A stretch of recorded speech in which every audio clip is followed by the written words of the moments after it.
In the small village of Ike, everyone knew Mama Ifeoma as the woman who fed the sweetest akara. Every market day, people gathered around her stall to buy her golden bean cakes. She was respected, and her akara was said to bring good luck. But behind her warm smile, Mama Ifeoma carried a hidden pain. Her husband, Chijok, had taken a second wife, Ada, a younger woman from the next village. The elders had blessed this union, saying it was tradition. Mama Ifeoma felt betrayed. She had given Chijok 3 children and all her strength. Now, she was pushed aside like an old basket. One evening, after the market had closed, Mama Ifeoma sat in her small kitchen, thinking about her life.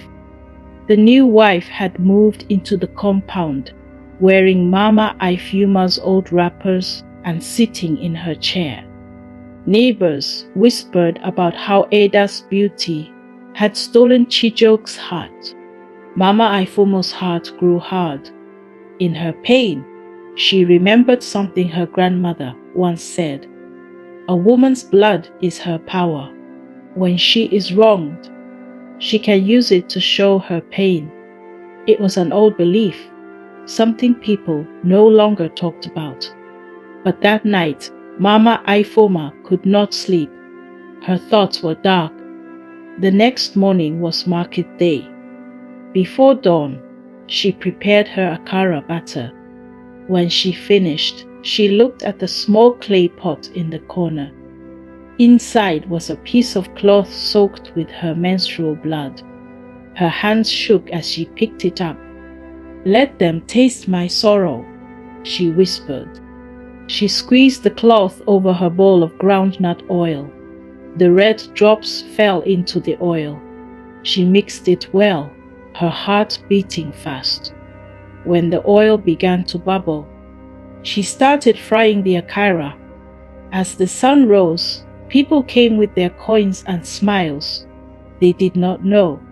They called her Mama Ifeoma, the good cook. They praised her. She felt something break inside her as she served them. By noon, almost all the akara was gone. But then, something strange happened. A young woman vomited beside the well. An old man fell to his knees, crying that the akara tasted bitter like sorrow. Soon, the story spread. Chijok came running, shouting her name. The market women screamed, calling her a witch. Children dropped their akara and wiped their tongues with their clothes. The village chief summoned Mama Ifeoma to the square. She stood in front of the whole village. Her face was pale, but her eyes were steady. "Why did you do this?" the chief asked. Tears rolled down her cheeks. "Because you all betrayed me," she said. "Because my husband brought another woman into my home, and no one cared how I felt. My blood is the only thing I still own." People gasped. Some cried. Others looked away in shame. But the damage was done. The elders said she had broken tradition in a way no one could accept. By evening, Mama Ifeoma was told to leave the market forever. Her stall was burned. Her children were sent to live with her brother in another village. The next morning, Yumudike felt empty without the smell of her akara. But no one dared speak kindly of her again.